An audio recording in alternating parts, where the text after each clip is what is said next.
Here we go. Welcome, Reema. Hi, Melanie. I'm thrilled to be talking to you and to have you here. I'm so excited. The Meeting Forewords blog. We're very excited to have you. For our audience, this is Reema Zaman, and we are thrilled to have her talk to us. As you can see in our blog post this week, we've got some great Q&A with Reema, and this is just a little bit of a backstage peek at life, a day, kind of a day in the life of Reema as she's getting ready to launch her beautiful book, I Am Yours. So we are thrilled. I think actually when this interview comes out, it will be your launch week. So we will be celebrating the arrival of your book on bookshelves. But as you think about this moment, you're kind of in this pivotal moment of being on the cusp of, kind of this turning point for your life in a lot of ways, I think, and for your literary career in a lot of ways. What does it kind of feel like for you right now? As we're talking, we're a week away, right? We're almost a week away. So yeah, it just feels like this, because I spent 5 years developing this book and bringing this goal and dream to fruition. And especially it being a memoir, my entire life is in that book, in every sense of that sentence. And so it just feels like now the next stage of my life is going to begin. And I've been so ready for this, for whatever will come. And the greatest piece I feel is that I have written the book I always wanted to write. And the positive reviews are wonderful. Were there to be any, pushback or negative response, I'll be okay. It's the book gave me this sense of groundedness and appreciation for myself and the act of writing that, that's the meaning it holds for me. That it helped me become this woman, and for that I will always be grateful. And that cannot be taken away or depreciated by any kind of response. It can only be enhanced. Do you feel anxious to get out there, to get going after all this time? After all this time, it feels like it's been exactly the right amount of time. And I have used like every minute of this journey to, I've been mindful about using it well. So the anxiety isn't there. I'm just excited. Yeah, I'm excited in the same way because I'm a theater kid, and that's my background. So I have a great appreciation for rehearsal and preparation. Right. And I have been using these last couple of years to prepare myself for. I launched a speaking career, and then to write essays and become an essayist. So I'm always active because I love learning and I love using up time. Yeah. So it doesn't feel like I've been waiting really, and then I guess the anxiety isn't there because I just have such affection and gratitude for what this book has been for me. Yeah. And for my family. It's played a really large role in my family growing closer together. Do you want to talk a little bit about that? Yeah, absolutely. This book, it helped us all gain a new closeness in our relationship, a new kind of intimacy that only comes from facing and talking about painful struggles from our past. Right. And it's the greatest gift to have authentic intimacy with one's loved ones. And so, already the book has given so much to me, and that's the meaning it holds. Everything else is. That's a wonderful thing for memoirists who are working on their memoirs right now to hear, right. Because I think we all have a little bit of fear of if there's going to be pushback from our families or Absolutely. Kind of reaction. So to hear that it's been a positive growth experience for you and for your family, and to develop that level of authenticity. That's wonderful. Thank you. And initially there was a lot of pushback because of fear. I think it would be a rare family member, unless they were a memoirist themselves, to really understand and welcome the announcement that one of their relatives is going to write a memoir that's in the deep dive into a family's history. And so all of my my closest family, everyone was really reticent about what this book could be for us. Mm-hmm. And I kept on saying to them, it's not going to be our apocalypse. I really think it's going to be the rebirth and foundation for even deeper closeness. Yeah. But of course, you can only say that so much. And then after a while, I just had to let go and give them the time and space to come into the book, instead of me debating its merit. Sure. Or trying to convince them of its value.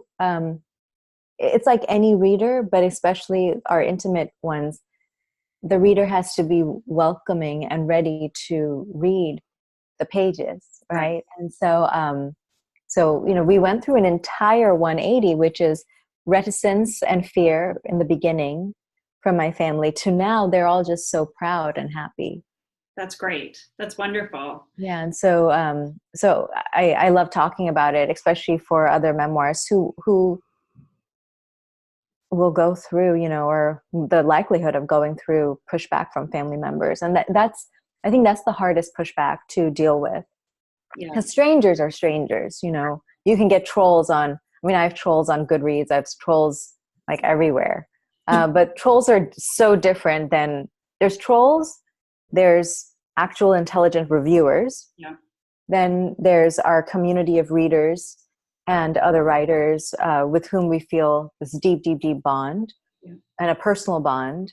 And then there's our family, and that's like the hardest kind of pushback is to receive it from the people we love most in the world, of course. Sure. And it's not because it's not your ego wanting them to see you.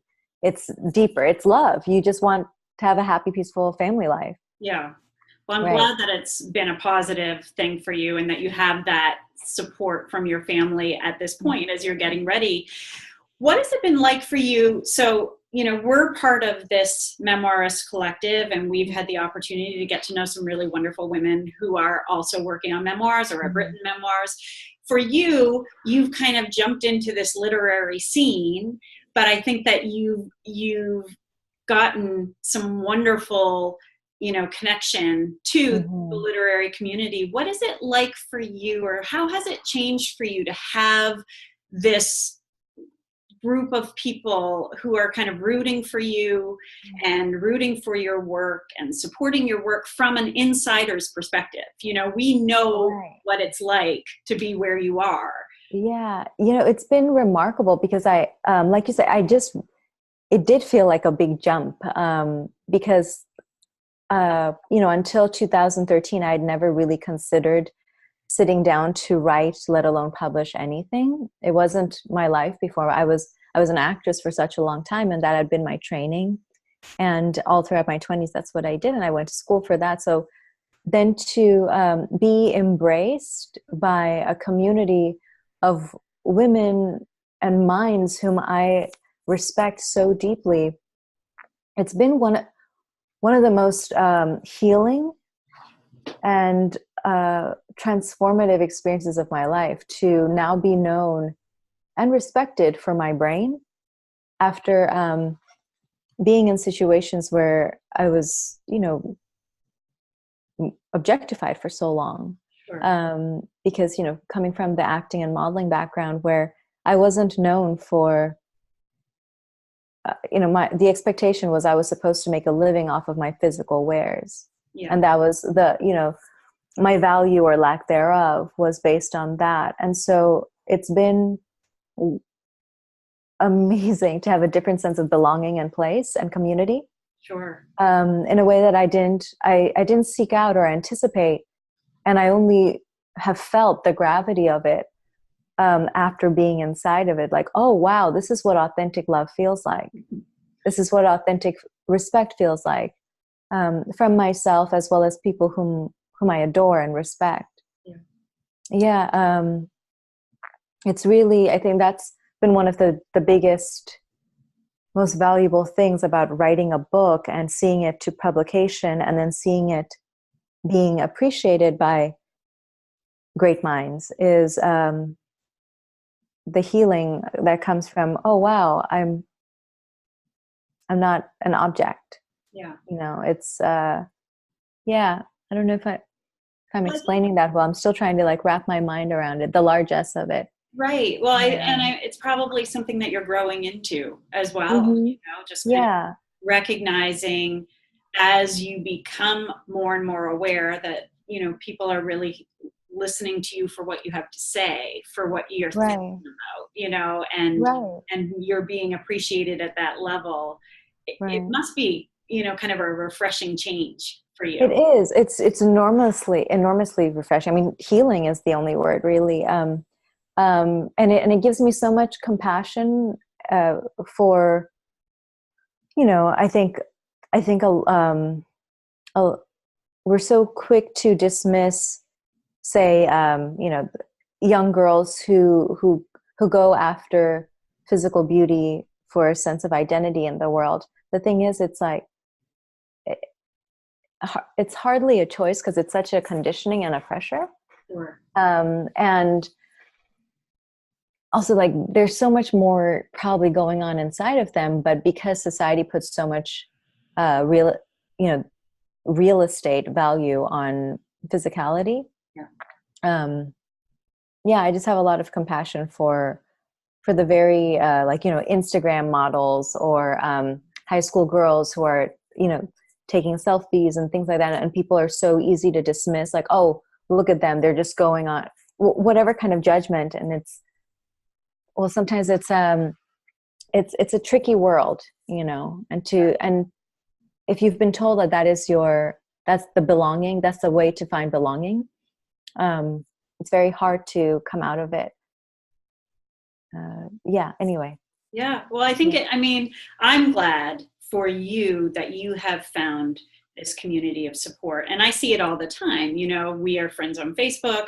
We belong to some circles together that, you know, and just the value that people are placing in you, but also you are reciprocating that value in other people as well. Mm-hmm. And I think that it's a mutual authenticity, like you were talking about with your family. You know, I think you're seeing that also in kind of the people who are surrounding you in this moment too. Absolutely. I'm enormously grateful to have this voice in our community, and for to be able to just be this, you know, I feel like I'm, especially through Love Letter Monday, it kind of, it's almost like we have a weekly group meeting, and everyone kind of comments, and it's this beautiful, you know, it's, I guess I'm the host of the meeting, but there's so many people there who are now part of this Love Letter community.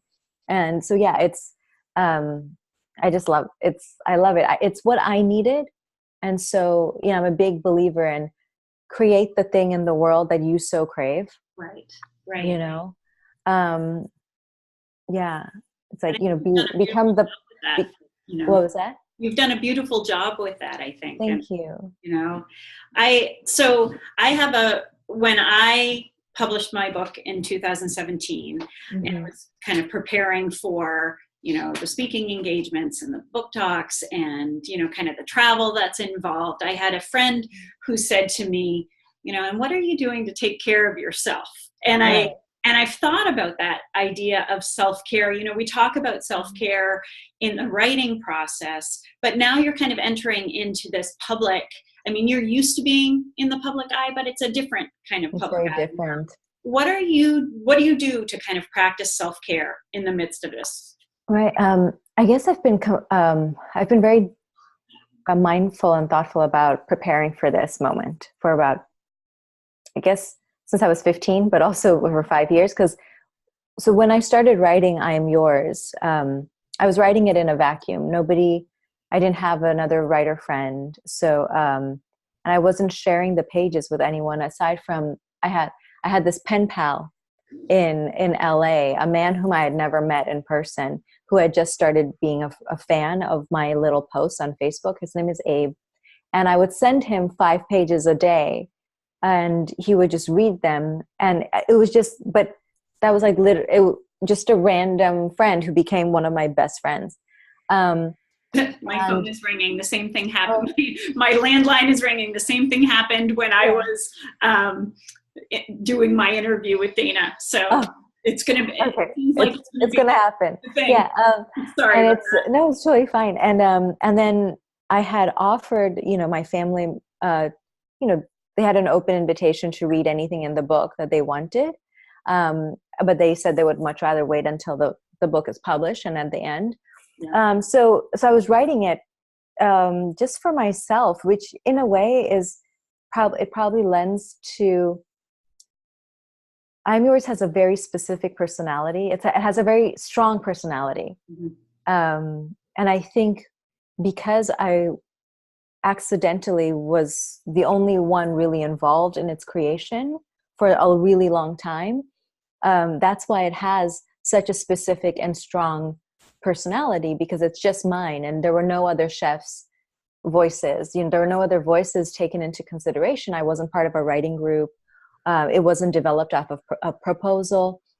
Anyway, so it also allowed me to really develop a deep relationship with the manuscript, a very protective and loving relationship with it, and